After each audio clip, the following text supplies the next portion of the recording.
മനസ്സാണ് മനുഷ്യനാകുന്ന നാം. ശരീരം നമ്മുടെ കൂട് മാത്രമാണ്. പച്ചയായ മാംസമാണത്. ആത്മാവില്ലാത്ത നമ്മുടെ ഓരോരുത്തരുടെയും ശരീരത്തിൻ്റെ പേര് മയ്യിത്തെന്നാണ്, ശവമെന്നാണ്. അത് മണ്ണിൽ നിന്നുമുണ്ടായതാണ്. ഇന്നലെ അത് വെറും പച്ചയായ മണ്ണായിരുന്നു. ഇന്നത് പച്ചയായ ഇറച്ചിയാണെങ്കിൽ നാളെ വീണ്ടും അത് മണ്ണായി തീരുക തന്നെ ചെയ്യും.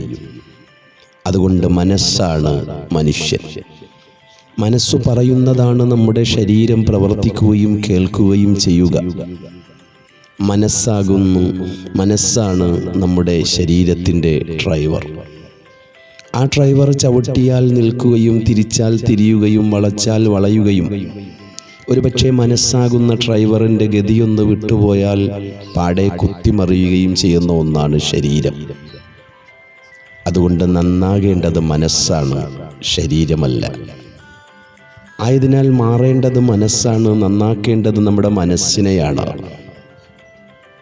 മലിനമായ മനസ്സും അശുദ്ധമായ കർമ്മങ്ങളും കാപട്യത്തെയാണ് ഉണ്ടാക്കിയെടുക്കുക.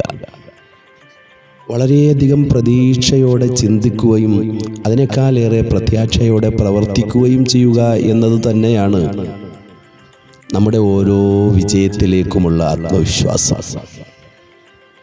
വിജയത്തിലേക്കുള്ള യാത്രയിൽ നാം കണ്ടുമുട്ടേണ്ടവകൾ തന്നെയാണ് പ്രതിസന്ധികളും തടസ്സങ്ങളും, അതുമൂലമുണ്ടാകുന്ന നിരാശകളും വിഷമങ്ങളുമൊക്കെ.